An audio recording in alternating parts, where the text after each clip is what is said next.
Good morning, people. Welcome to another beautiful day right here in the city of Osun State, Nigeria. Rise and shine, and definitely we will shine forth from wherever it is we are. I'll start today's show with a quote from Nelson Mandela, where he says, "The greatest glory in living lies not in never failing, but in rising every time we fall." That's to tell you that it doesn't matter your mistakes, what you have done yesterday. All you've got to do is learn from past mistakes and ensure that today is better because of the lessons you have learned. It's TGIF, thank God.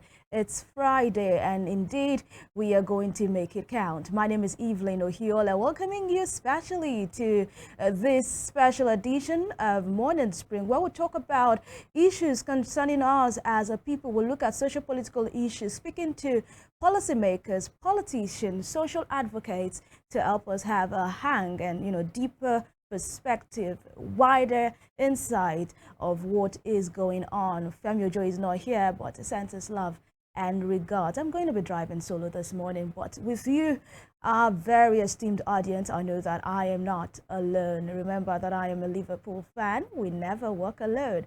We'll go for this break because the papers are in, and we're here to tell you what the front pages of the different national dailies are saying. Do not go anywhere.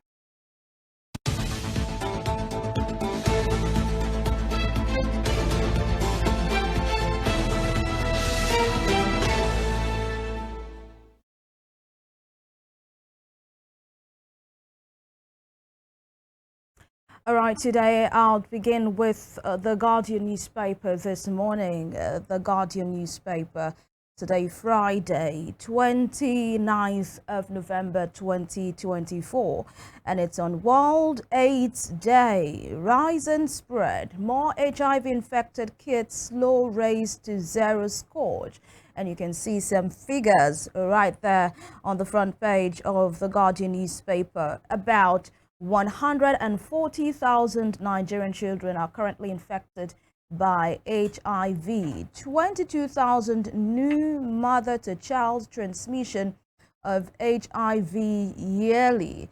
And Nigeria contributes 25% of the global burden of HIV mother-to-child transmission. If you ask me rather, this figures are really alarming. 25% is the contribution of Nigeria to the global burden of HIV mother-to-child transmission. And Nigeria contributes 46% of new infections among kids in the West and Central Africa, 18% of global figure. 35% gets pediatric treatment as against global set standard of 95%. 15,000 deaths recorded among children yearly, 300 of which occur yearly. I mean, these figures are alarming if you ask me. Especially for the kids. These are kids who really do not know what is going on. They're just coming to life, as innocent as they are, and they already have a burden, a cloak around their neck. And, World AIDS Day is on Sunday, 1st of December 2024. And this day is actually to raise awareness on HIV and AIDS. The theme for this year 2024 is Take the Right Path. My health, my right. That's the theme for this year. Like I said, these figures are alarming. Away from that, Senate moves forward with tax reform bills as critics call for caution. We learned that the tax reform bills passed the second reading in the National Assembly, and critics are calling for caution. Remember the controversial tax reform bills and as to how the northern region, especially the northern leaders, northern traditional and political leaders, have kicked against this tax reform bill, saying that it does not promote unity, does not promote equity in the country. Shun migration, FG tells fresh foreign-trained medical doctors. Shun migration, FG tells fresh foreign-trained medical doctor. And you can see the photograph of the Minister of Health there, Professor Ali Pate. People would say it's not about just by telling. According to the Nigerian parlance here, they say it's not just by show workings. People will definitely gravitate towards a better life. They'll gravitate towards an environment that can give them security, job security, that can give them a future. So it's important, it's pertinent that the federal government ensures that the environment for our medical practitioners, is conducive enough. They can practice in a place that gives them a better future, that gives them job security, and also provides them with the necessary equipment, tools they are to work with. It's not just by telling them to shun migration. I tell you,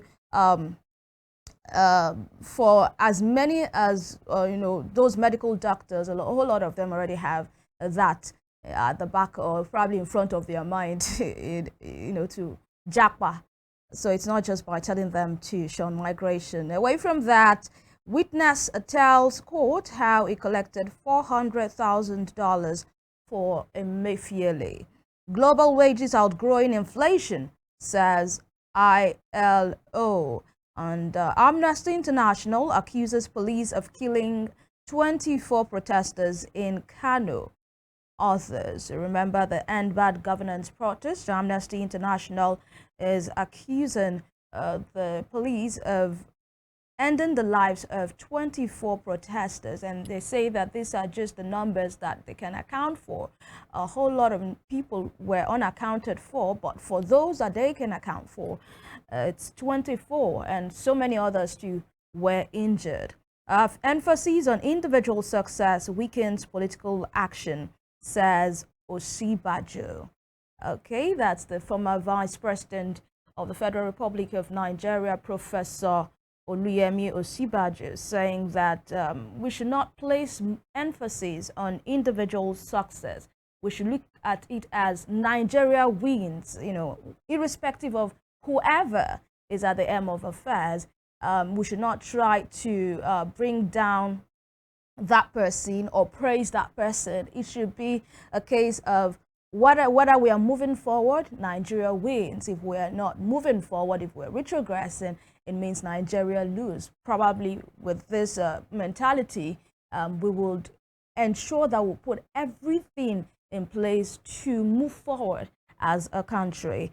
Lastly, from the Guardian newspaper this morning, electricity subsidies queued against masses, minister affirms. That's all from the front page of the Guardian newspaper this morning. And moving on, I would go to Daily Trust. Let's see what we have on the front page of the Daily Trust newspaper this Friday morning. Reps in rowdy session over tax reform bills, with rider proposal scale second reading in Senate. Reps in rowdy session over tax reform bills, and there are reports that the presidency is trying to lobby the National Assembly to ensure that these tax reform bills becomes acts, they become laws, so that by January 1st, 2025, the federal government can begin to run with these reforms.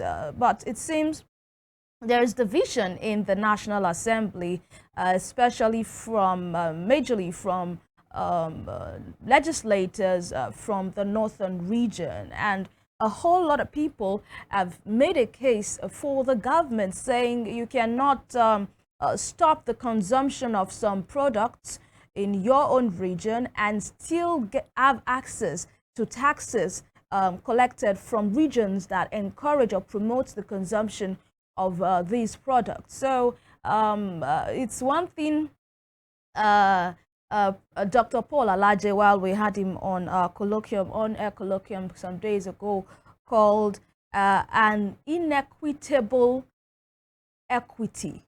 That's what it calls it, an inequitable equity. Yes, we are preaching equity, but it is not fair to those regions or to those states who promote the consumption or who allow the free trade of these products in their own region. Your own region is against such products, is against the trading of such products. Then why should you have access to monies generated from the sales of these products?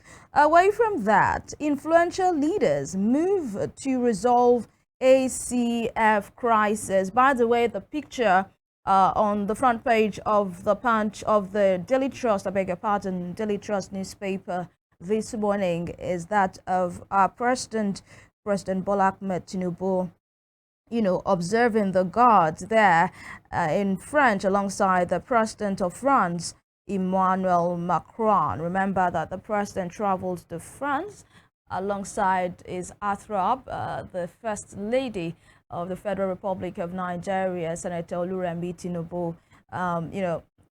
This also elicited some controversies in some quarters, people asking, when will Mr. President really sit back at home and look at things inward, instead of just jetting from one place to another, moving from one country to another. People who spoke for the president said that he is the #1 marketer of the country, so he has to continue to go to this country so that he can bring in more FDIs into the country. But then there is also the question of the ease of doing business in this country. How easy is it for industry to spring up, not just to spring up, for industry to be sustained, for companies to maintain their financial stability in this country? People have spoken to the hike in electricity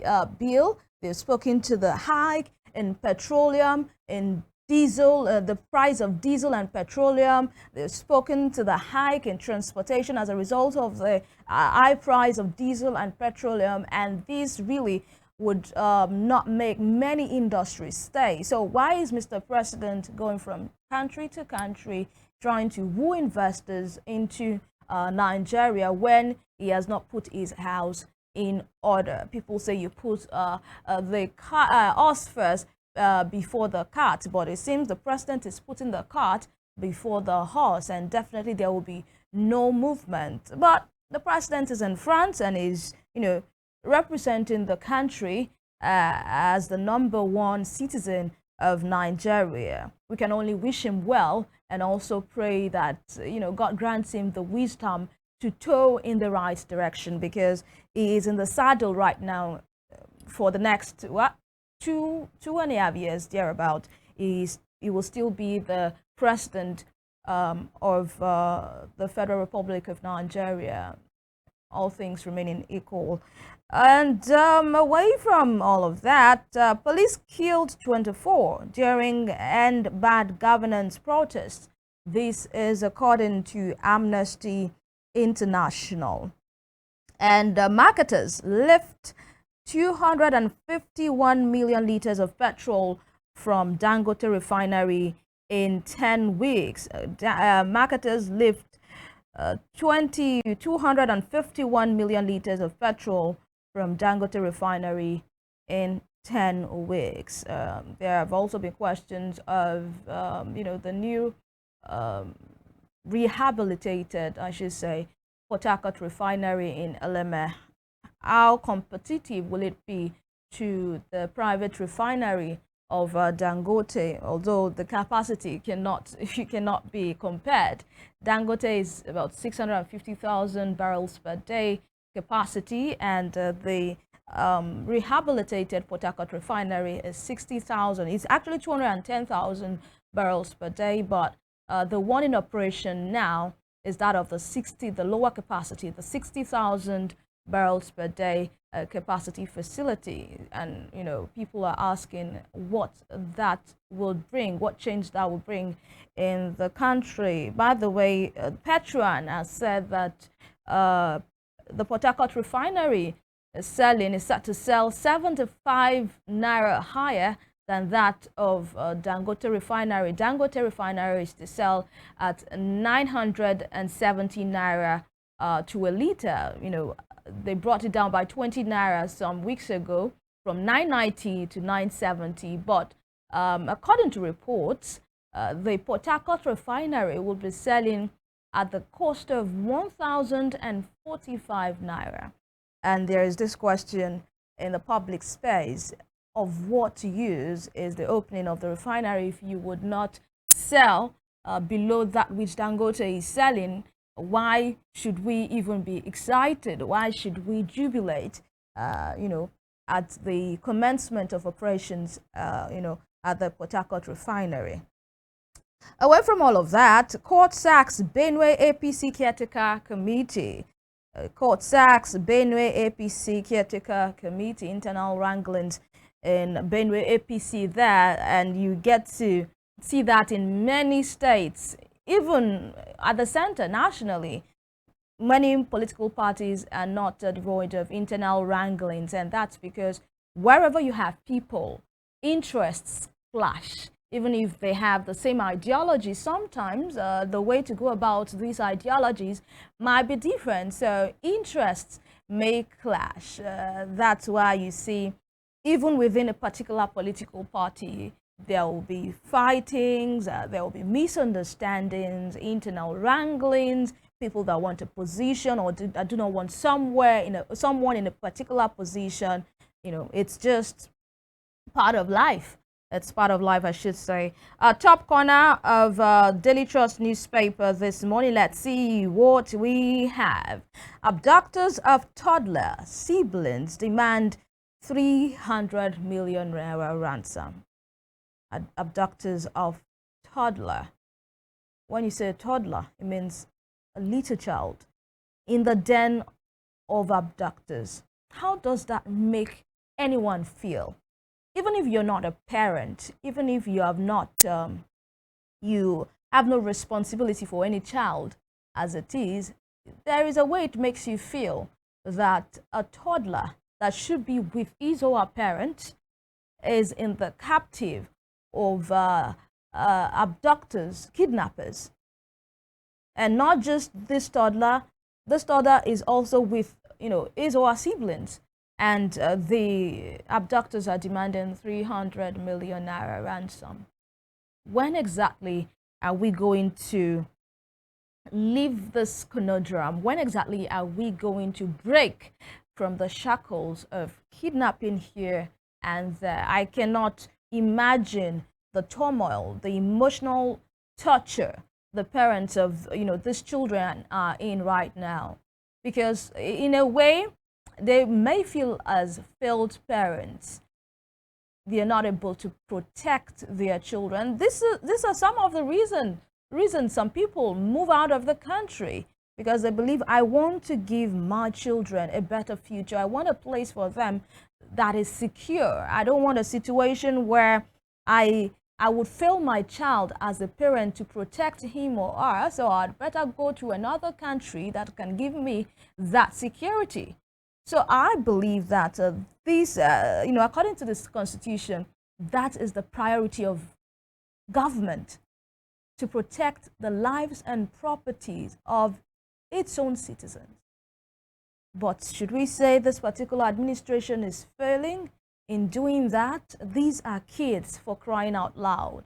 They are in the captive, they are in the den of the abductors. 300 million Nigerian naira to rescue them. It's sad. All right, Tinubu pitches investments in food security, solid minerals, others, and Nigeria slums in latest FIFA ranking. I would have loved to have fair mistake on this particular one.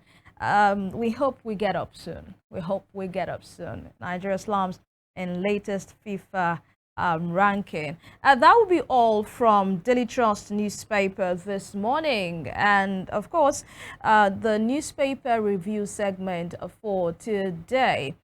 And on the conversation this morning, we are going to be looking at the scorecard, reviewing the scorecard of Governor Ademola Adeleke. He came into the office on the 26th of November 2022. This is 2024, and they had the anniversary ceremony and the commissioning of some projects days ago. But then let us look at the true reality of what's on ground.